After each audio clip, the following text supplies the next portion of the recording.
د زمري سره د نیکی کولو بدله. وای په یو ځنګل کې زمری او میرمنې د دوو بچیانو سره اوسېدل. یوه ورځ سخت وږي شول، د یو پاڼ لاندې ویده شوه. تر لږ وخت وروسته یې میرمنې ورته وویل چې هله زمری پورته شه، خوب مې ولیدی چې په فلاني ځنګل کې ښکار شته، هلته به دواړه ولاړ شو. دواړه روان شول. له ډېر مزل وروسته هغه بل ځنګل ته ورسېدل. هلته یې ښکار وکړ، ښه ځانونه یې ماړه کړل او خپلو اولادونو ته یې هم د ځان سره غوښه راواخیسته. دواړه مزل کوي چې ګوري سیلاب راغلی.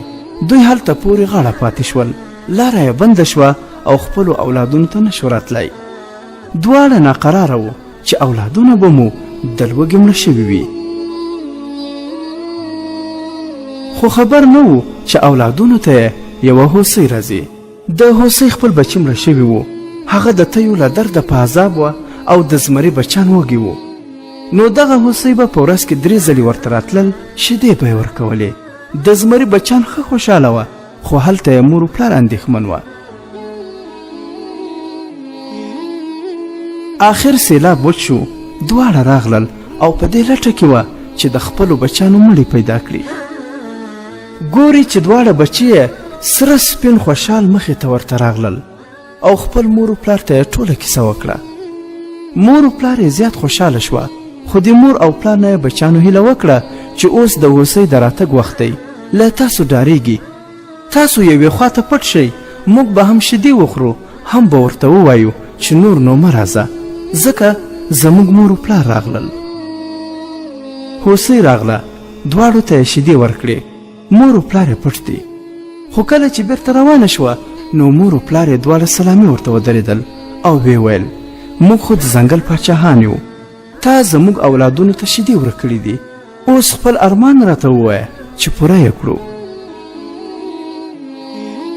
هوسۍ ورته وویل زما ارمان هغه د جګ غره په سر کې د وښو خوراک دی. زمري یوه لوی مرغه ته امر وکړی چې ته به سهار دغه هوسۍ وړې او ماښام به یې راوړې تر څو دا ارمان یې پوره شي. دغه مرغه به همدا کار کاوه. آخر دغه حالات یو باز ولیدل. له هوسۍ څخه یې پوښتنه وکړه دا چې سپره ځې او سپره راځې دا څه کیسه ده؟ هوسۍ ورته وویل دا زما د نیکۍ پایله ده او ټوله کیسه یې ورته وکړه. باز ورته وویل چې زه به هم د ظلم په ځای نیک کارونه پیل کړم. باز په نیکو کارونو پسې ګرځي. یوه ورځ یې د موږک بچیان چې اوبو ته لوېدلي وو وموندل.